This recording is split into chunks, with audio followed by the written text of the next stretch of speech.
The conflict between emergency crews and a person flying a drone caused a life flight helicopter to be canceled during a recent emergency response. Crews were responding to a crash that killed one person on I-5 near Halsey last Friday. No Chavez is explaining what happened and why emergency crews are now angry. Here on milepost 225 on northbound I-5 was the site of a violent rollover that threw 3 people from their vehicle. And as emergency workers responded to the crash, that's when another set of eyes made its way to the scene and caused a lot of trouble. I was able to see a little bit more of what we were going to be dealing with, so at that point I had life flight launch.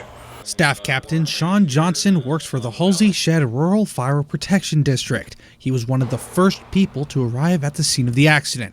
Oregon State Police confirmed that Dustin Andrew Brown was driving the vehicle when it flipped as he was trying to avoid another car. Both Brown and his 2 passengers were not wearing seatbelts, resulting in Brown's death, while the passengers were left in critical condition. I could see multiple patients out away from the cars in different areas, and that's typically a sign of a bad ejection. A life flight helicopter out of Cottage Grove was already in the air on its way to the crash when a drone was seen flying directly over the accident and wasn't leaving. At that point, we had to tell life flight to stand off in order to until we could get the drone out of the area, but the medics on scene felt that it was too important to get the guy headed to the hospital before life flight could actually land. Making what would have been a short 5-minute flight to Good Samaritan Regional Medical Center a 15 to 20-minute drive by ambulance.